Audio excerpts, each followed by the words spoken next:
Hey, what is up, everybody? This is Stevie Breach coming to you here today. I am driving home on my way from work. Kind of honestly, I don't want to say dreaded because I opened the app, I pushed the button. I know I'm uploading a video right now. But I honestly wasn't really looking forward to this video. I kind of thought all day about, it being Tuesday. Tuesday, I normally put up my 49er video. 49ers, we play the Packers. Week 12, Niners are 5-5. I don't know what I would have thought the Niners record honestly would have been. Did I think we were going to be 7-3? Did I think we were going to be 8-2? I think that's probably a reasonable guess for where I thought we were going to be. I went into this season with Super Bowl thoughts, Super Bowl dreams of being like, you know what? In this last, of this team, of the Kyle Shanahan, era that we've been, I've lost 2 Super Bowls. In this last lifetime of being a football fan, we've lost 3 Super Bowls. You count that Ravens one.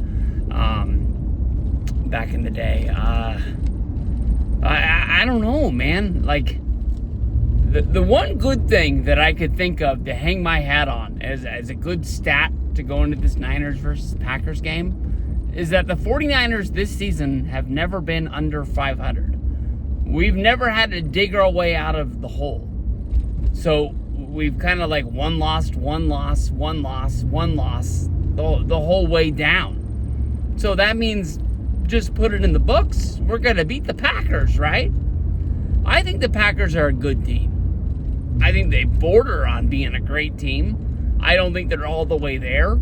I think that Jordan Love is a damn good quarterback. That I believe that they're really lucky to have him. And Aaron Rodgers, that looks like he left at just the right time. Last year, you write it off to injury, but this year, a lot of trouble in Jets land. And they go out and they get Devontae Adams from the Raiders. They make it seem like everything's going to be all right now, and it's not. So, hey, Packers win yet again. Brett Favre, he had a good year. I can't remember. I don't think the year with the Jets was great. I know that he came back after that. He had 1 year with the Vikings. That was wonderful. And then the next year, it looked like he just stayed 1 year too long. They were knocking on the door. It looked like they had a Super Bowl team there in Minnesota. I don't blame him for coming back, but he wasn't even able to finish the next year. It was bad. Niners, I don't even know what. The one quote from Kyle Shanahan after the game was that he was upset at himself for not finding a way to put the game away. I'm sick of hearing it. That's about the only way there is to say it, especially against your division rival, Seattle. Some people say, you lose a rivalry game, it is what it is. That's garbage. That just makes me hurt in the pit of my stomach. We've said this 5 times this season. Rams game had a lead. Seattle game had a lead. There's been games that we've won, that we've let the team back in the game in the 4th quarter. And it's not just time that, we're playing garbage time. If they score, they score. We're just playing prevent defense. We're trying our asses off, just trying to get the stops, because we need the reps. I don't know. Brock Purdy is playing really, really good football. One of the top quarterbacks there is out there. Juan Jennings, I feel bad. Every time the guy has a career day, we can never win the damn game. I'm sick and tired of every time Juan Jennings catches the football and the announcer has to throw out. If the Niners would have won the Super Bowl, he would have been the Super Bowl MVP. I think he knows that. I think we know that. Everybody knows it. We fucked up. We lost to the Chiefs. We lost the Super Bowl. Let's go. Juan Jennings, the deal that we got him on to stay as a 49er was a steal of a deal. People are now comparing his contract to Brandon Ayuk's contract. I get it. All right, Brandon Ayuk, before he got injured, was not having the best season in the world. If you look at anybody in the history of football who has, held out training camp, held out practice, not played the preseason games, it statistically normally doesn't go well. To the point where, when the next season rolls around, they've got a contract, they're going to be in camp and they're going. Because I think everybody knows that, you have to push your weight around in order to get that deal, unless the team is just itching to give you that money.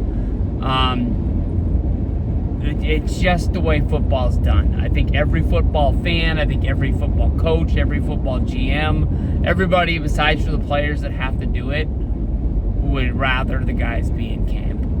That's just the way it is. Next year, I'm sure that Ayuk is going to come out and he's going to prove that he deserves that deal, because he's going to be doing this work in the off season as soon as he can. He's going to be hitting the camps as often as he has to. He's going to be playing the preseason. We're going to get our reps in. The last two preseasons for the 49ers, we didn't have Purdy in the last one, and we didn't have anybody.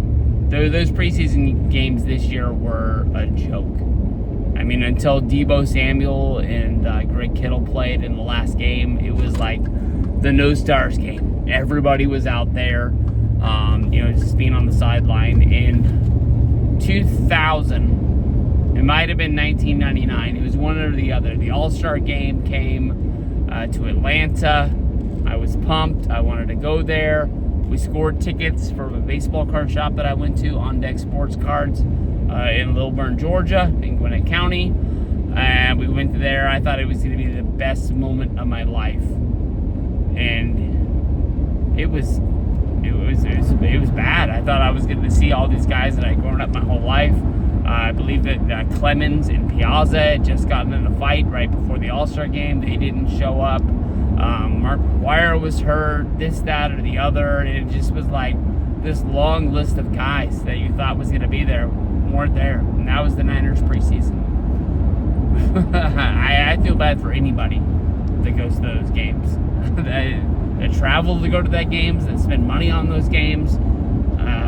It's just a money pit for owners, and I understand it. You got to pay those deals, but I don't know. It's going to be a tough game. We haven't talked about it really that much. Like I said, Packers are a good team. Packers are on that borderline to be a great team. The Niners just got to go out there. I believe we have to hit them where it hurts. We got to find a way to use Jordan Mason as well as Christian McCaffrey. I think the less reps you put on Christian McCaffrey right now, do not break glass, emergency mode, just use him to the point hey, if we go on a little bit of a run, we're one game out of the playoffs. I think the Cardinals, I think, have 6 wins. We have 5 wins.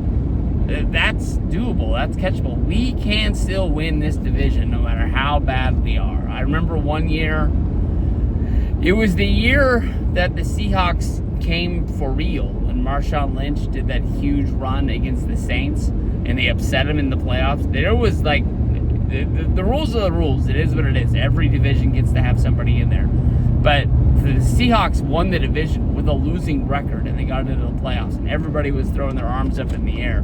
As soon as that run happened, everybody quickly forgot about it and just kind of felt bad for the Saints by getting beat on a bad day where they probably would have won that game 9 out of 10 times. But you can win the division and have a bad record and get in there. Niners, I don't care. If we find a way, Nick Bosa, his hip is hurting right now. We get him back ready to go. Seems like Kittle has been up and down almost all season. We get Deebo to the point where he's at close to 100%.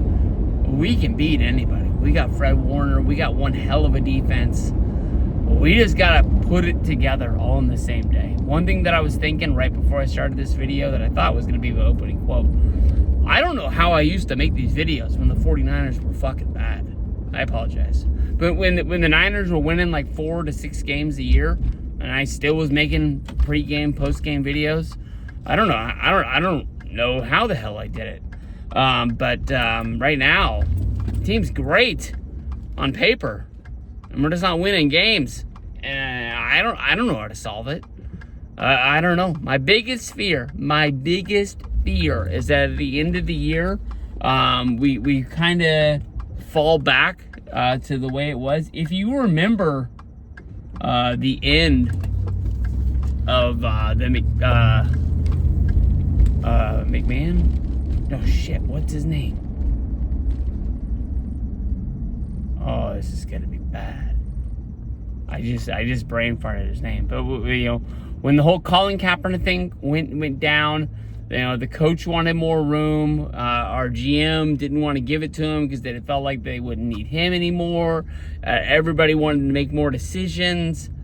That's honestly what I'm kind of fearing right now with the 49ers, is that everybody's going to come to the table that thinking they have the answer to what they need to get out of this.